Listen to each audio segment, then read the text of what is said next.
Welcome to a special Mother's Day episode of My Big Break Almost. Celebrating mothers, or actually just one mother in particular that we're going to talk to today.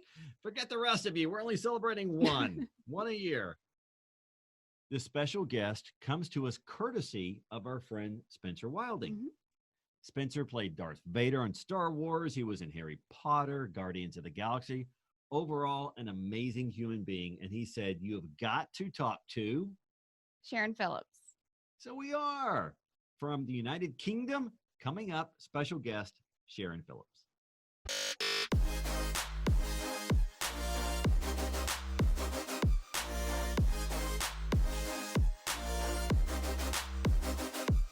Here I am at last. Yes, thank you for being patient. I get panicky anyway. And if it goes wrong, that's my worst nightmare. Well, people of my age, it did not exist. In fact, when my older two children were little, it didn't exist, all this technology at all. So for me, it's a shame because my grandmothers knew everything I was ever going to want to know in my whole life about people, about business, about the world. And now I've got, the youngest grandsons looking at me as if, Nana, surely you know this, don't be silly. I'm at a disadvantage. It's not fair. It's all a learning process, and I'm actually between. I grew up without having all of this, and then in my teenage years, finally having AOL, which of course we didn't have a lot of money, so it was difficult still for me to transition as well. But I totally understand that when half your life was without any of this technology. Well, more than that.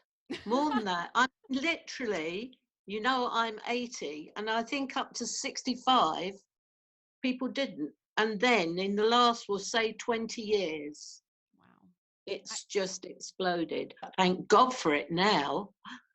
It's saving our lives in this situation. it So really lovely.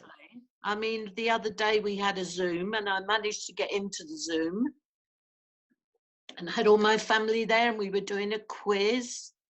And I said to one of them, where are your kids? And she said, they're in bed. And I went, why? She said, it's the night. She lives in Hong Kong. I know. No, it's lovely. Yes. I'm so thankful for this, especially with the child I have that's handicapped. Now he's got an iPad and I can watch him walking about and I know he's fine. It's lovely. Good. Yeah. That must have been tough for you in the Well, beginning. it is difficult. If I'd have known the last time I saw him that I might not see him for even, God forbid, 9 months, I don't think I ever could have left. But they're drip feeding the news, aren't they?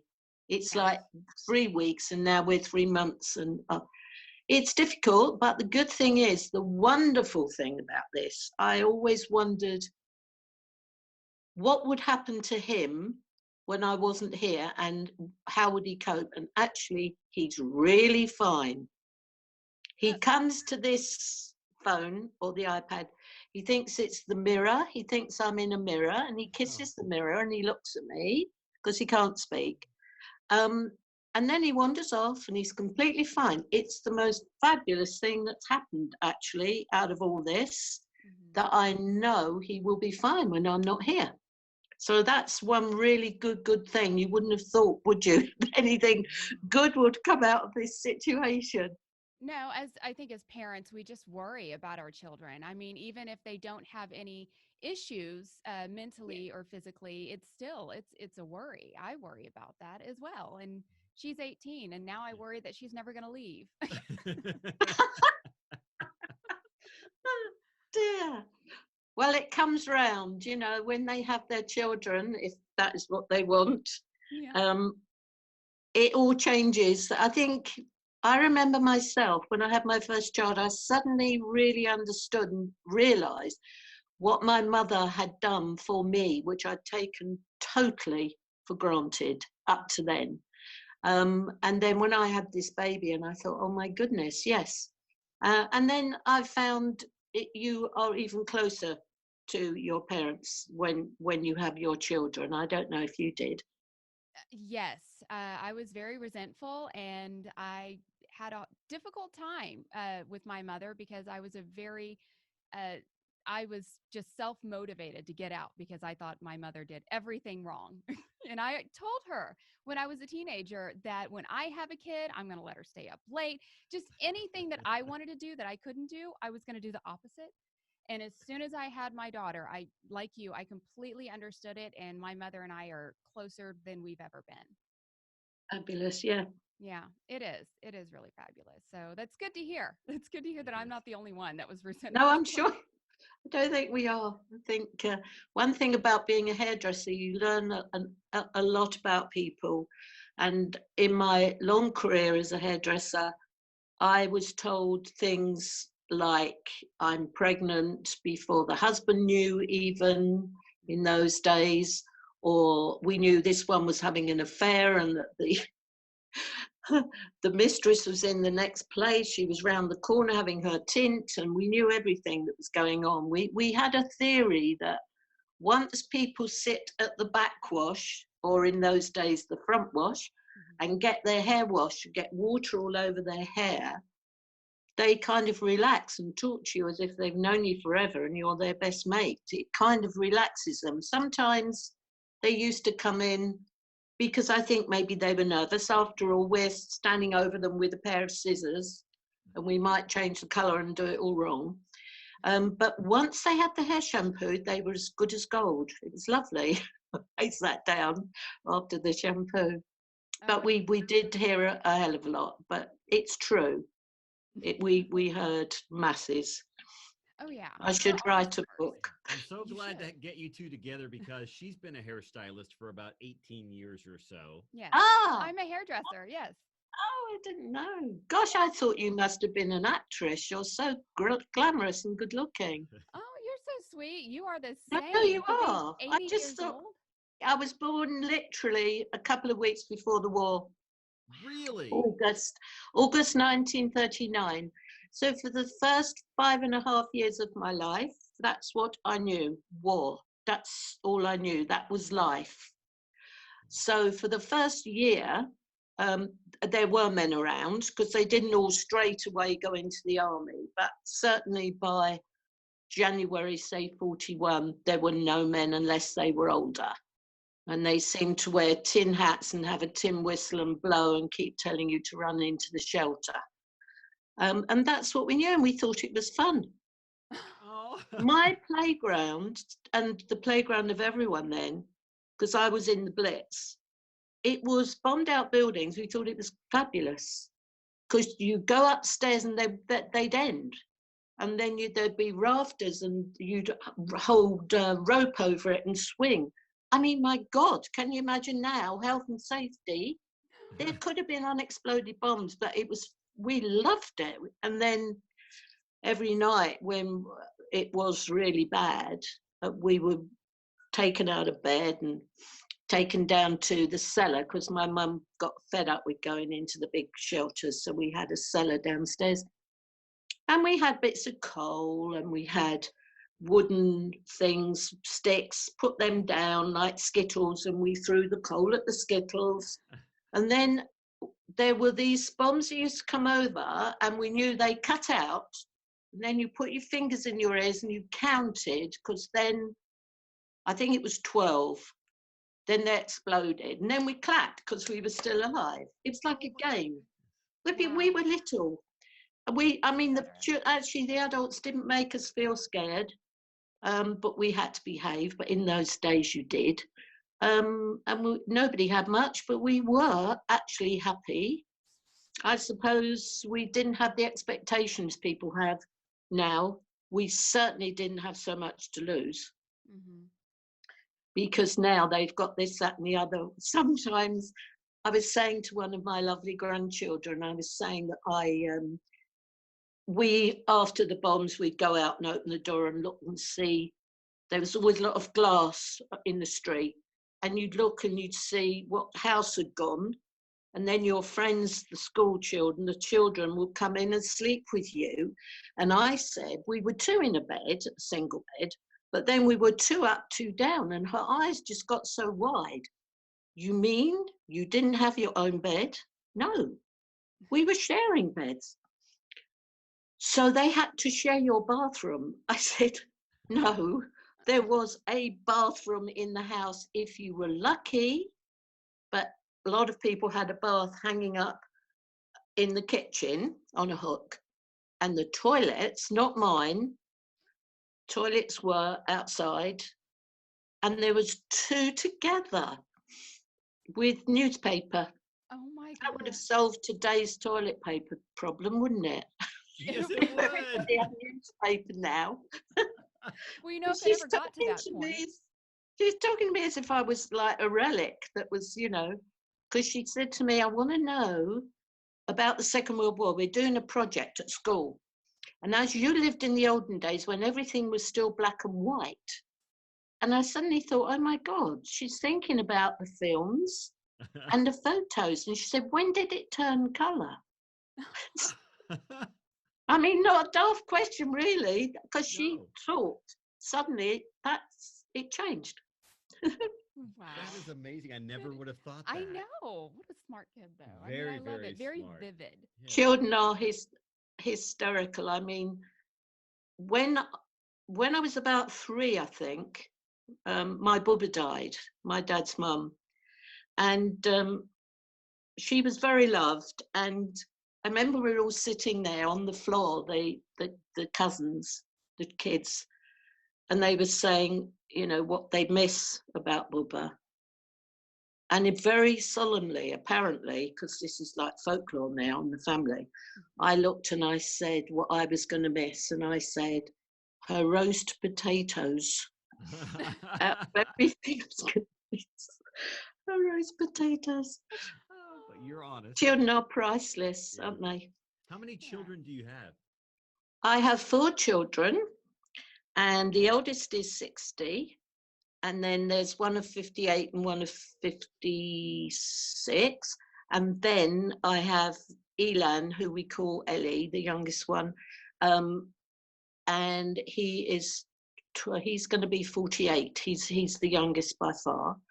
And he's the one who they call it special needs, but he is profoundly handicapped, physically normal, but he doesn't speak at all. He's very autistic, so he can't tell me how things are, Yeah. But he's fine. If you've got that situation, he's in the most wonderful place with people who, honestly, they're angels. I couldn't do it.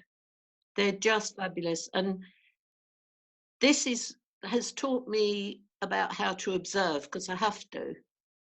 And the other day when I was watching, he was with this carer, Oliver, and he was sitting on the settee with Oliver. He got hold of Oliver's arm and he put it round his shoulder, and then he put his head on his shoulder. Aww. He likes Oliver. Oliver is lovely to him. Nobody had to tell me. You just had to look. Aww. So, yeah, Wonderful. he is lucky that he is in the right place. And it's very strange, because when I was trying to find him somewhere to live all those many, many years ago, and he's so handicapped, it was very hard, and nobody really knew how to help me. I was very tired, and I'd been coming back from visiting somewhere with him to try and get him admitted there. And we hadn't got in, and I thank God for that, because it was awful. And there was a nun who sat opposite me in the train. She looked at me and she said, "You're blessed." And I was too tired to answer her, but I just thought, you do not know what you're talking about. This is a dreadful situation.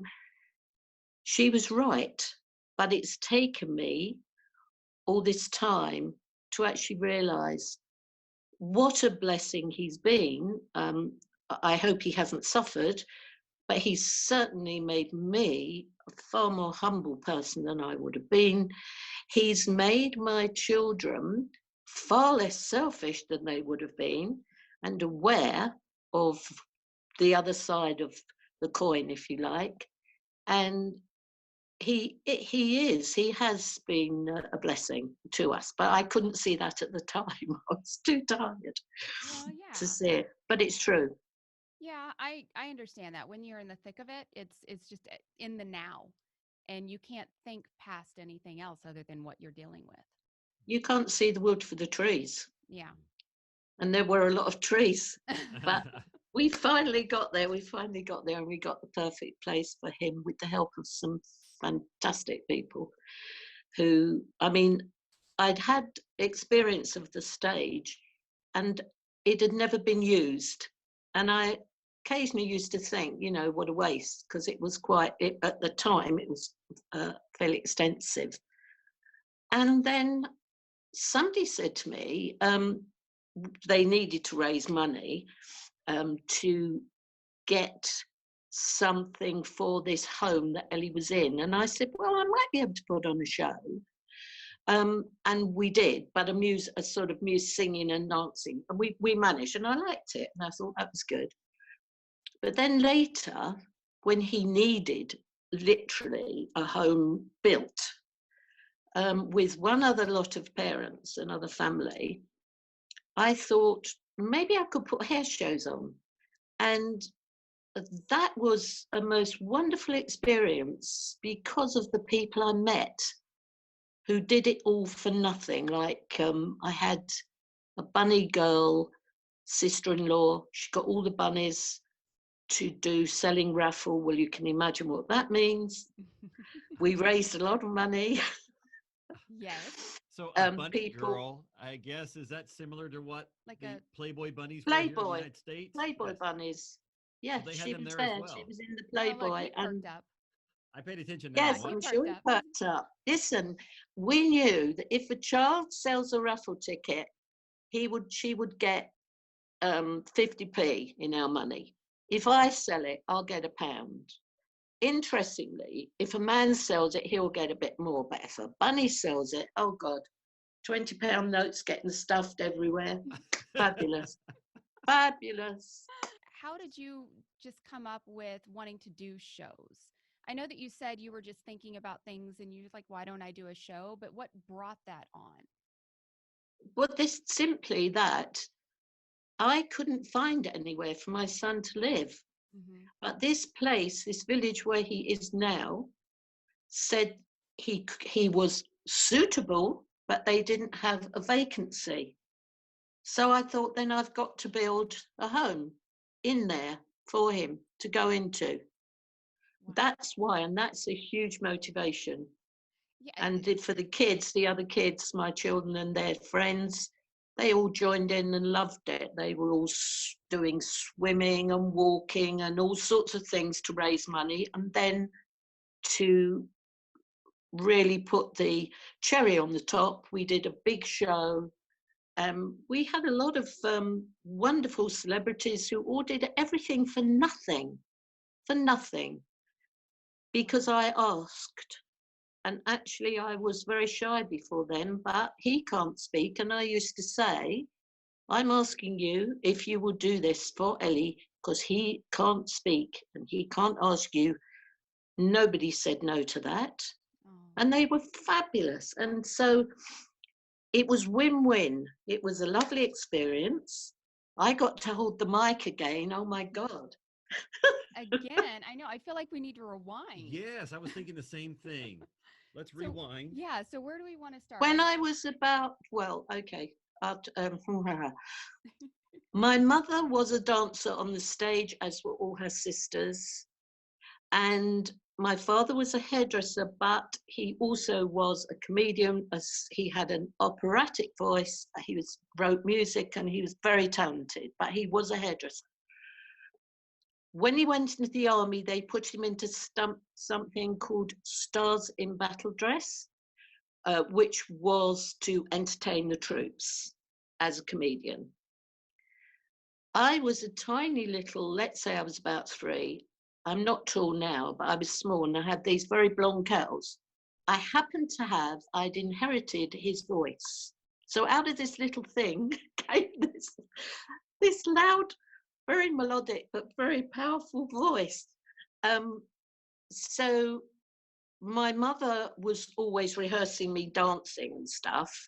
And then it started that someone said, do you think your daughter would like to sing to the troops?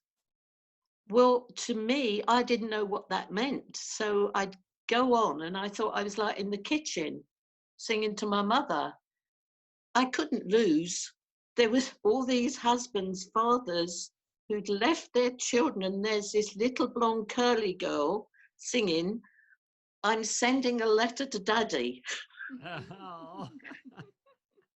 So Wow. I did do sort of a lot of singing to troops. I loved it because I got clapped. It was good, you know. So no nerves. Then I could do a little. Honestly, when it started, my mum stood in the wings and I actually wasn't looking forward. I was looking sideways. Oh. And then when my mother was going like this, like turn around, I thought, oh yes, there's an action. And there was another little girl that was doing that. She's 6 years older than me, and her name's Petula Clark. I don't know what happened to her. I know the name Petula Clark. Oh, exactly. Wow. Yeah. So to say that I did that, and I thought I was going to be a singer. But it didn't work out because I met my husband when I was 16, and that went out the window. He was much more interesting than me singing. And that's what I mean. I did have experience of being on the stage, and then it did the most marvelous job it could have done, raise the money. You met your husband when you were 16, and I did. I'm wondering how long did you guys court for, or how did he court you, how long that was, and then also how you got in the hair business and how he, I guess. Well, because he came to my father to learn hairdressing. Okay. Because my father, when he came out the army, went back in. I was there learning hairdressing. He came to learn. We were both 16. When we were 19, we were married, both of us. And then when we were 24, we had 3 children. And we were 25, we opened our own salon, the first one, and we ended up with 6. Was that kind of also your dream to have your own salon? Not mine, it was his. I actually was going to be a singer. And then I had these children, these beautiful, the most important things. And I was happy being a mother, although I always did work as well, apart from just a couple of years. And once we had it, it was a joy. It was just a joy. I think hairdressing is very underrated. It certainly was in those days. Because if you said you were a hairdresser socially, people would just ask you what you thought of their hair. But then later, when I went on to get a degree, people would go, oh, really? And you could just see them thinking, she's got a brain. Which they didn't think before.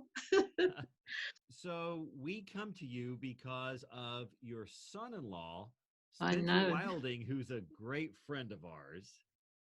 How is that? Well, he is so fabulous. And he's actually the brother of Sam, who is my daughter-in-law. Okay. And when I first saw him, oh my God, he's so tall. I fit under his armpit. I mean, you can't see, but I'm tiny. And he just, well, he's very easy to like, but we totally gelled the first minute I saw him. And he's your friend. Yes. Well, he's a lovely guy. Because he was a guest on our show, and we just hit it off. Oh, I see. Yes, Oh, yes. right.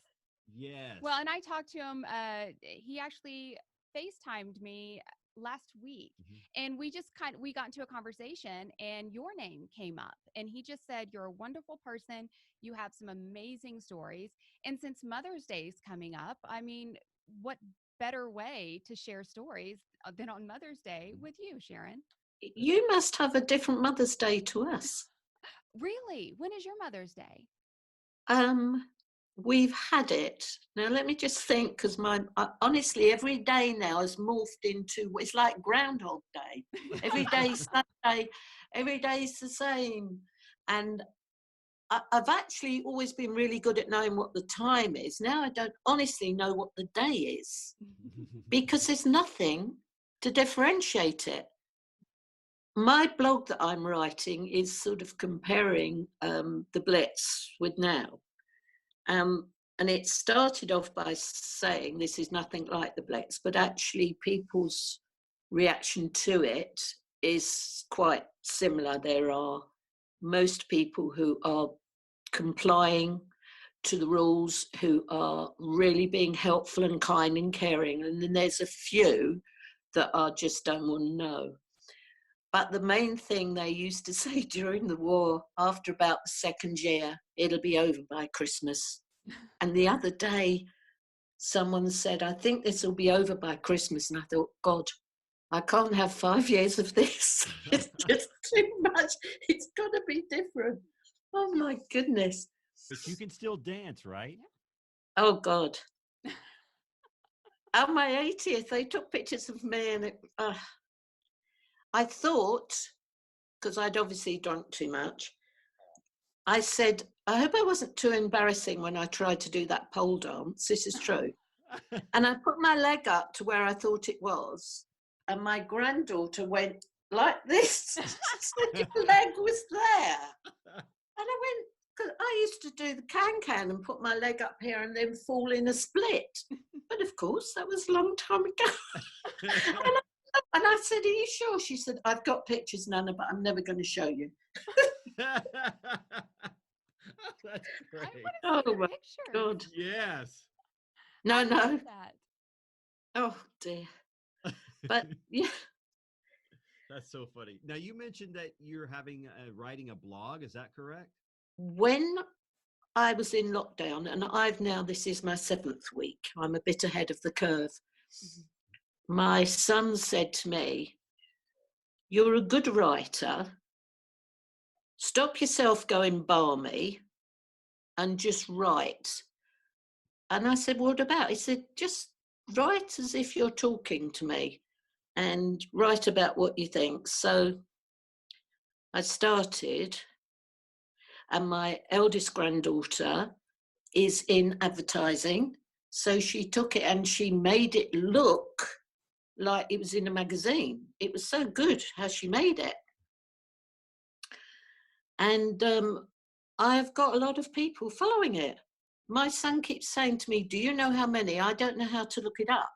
So he tells me, he said, no, put it on my LinkedIn and this number have gone there and they're looking. And I said, is that good? I don't know. What do is that good to have those?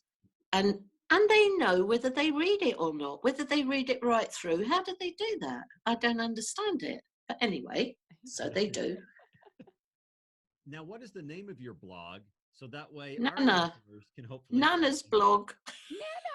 Nana's blog. It's called Nana's blog, and it's on a thing called Medium, which I've never heard of, but I haven't heard of much of that anyway. But Katie, who's my eldest granddaughter, she's got that. So she says, I'll put it on there for you. And I honestly don't understand it, but I can see what it looks like.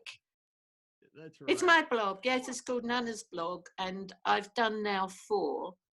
And it's just all about what happened in the Blitz and what it's like now and how I feel. And I'm looking at the flowers. I love nature. And just rubbishy bits, really, but people are following it and seemingly it's okay. So that's good. So since you've kind of gotten used to writing a blog, are you serious about maybe starting to write a book?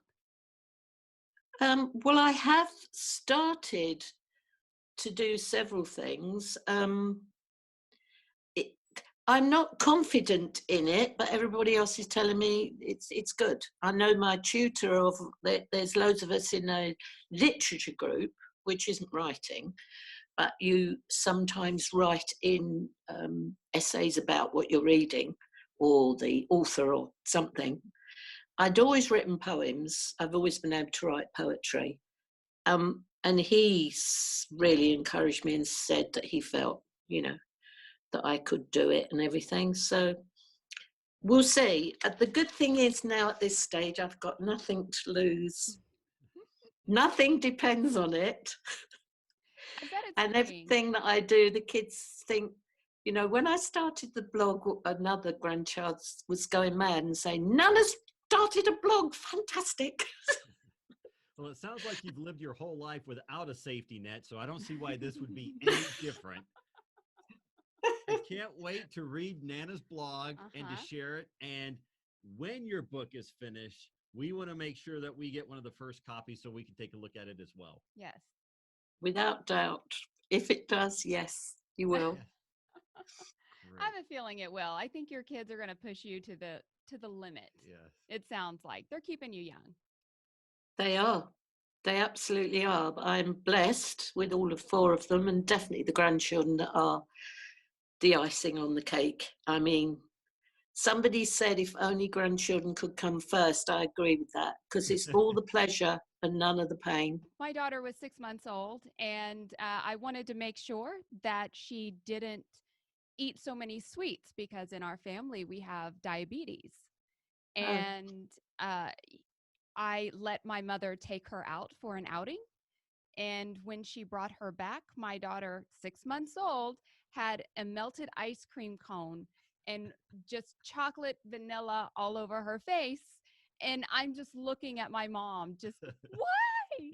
Why? Oh, dear. I was upset for a while. Well, she's a grandmother. You know, when you have your children, you think exactly what you just said. I'm going to get this right. I'm not going to do that, what my parents did. And then you find you actually are. You hear yourself speaking and you wonder when you turned into your mother. And you look and you also wonder when you turned into your mother. And then with the grandchildren, it's just, you can, you know, give them little treats and have little chats, and they tell you seriously things, you know, that, do you know none of this, that and the other? And on the whole, it's really quite funny, but you can't laugh out loud. I have lovely meetings with them now on my iPad. I've got them all in slots. Well, I'm so glad that you're making the most of a bad situation that we're in, and it looks like thriving and having new experiences that I'm so thankful you shared with us today. Yeah. Thank you both. You're very good at what you do. Oh, You're so sweet and really lovely, sweet. and I've No, you are. really enjoyed getting to talk yes. with you. Thank you for all your stories. Okay. Take care. You too. You too. Bye Thank now. you so much.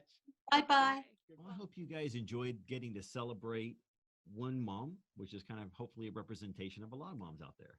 Yes, and I'm glad that we got to do this Mother's Day episode, even though Mother's Day, I guess, passed for them in the UK.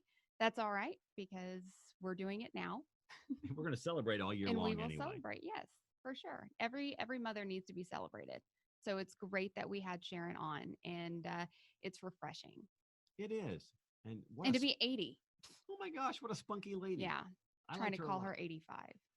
I'll never live that down. No, you should have just kept it where it was. She looks so much younger. I agree. Loved having her on. Thank you, Spencer, for suggesting it. Yes. This has been a real treat. I hope you guys enjoyed it and appreciated the sincerity that she brought as much as we did. She was lovely. Lovely lady. Yes. We'll see you next time on My Big Break Almost.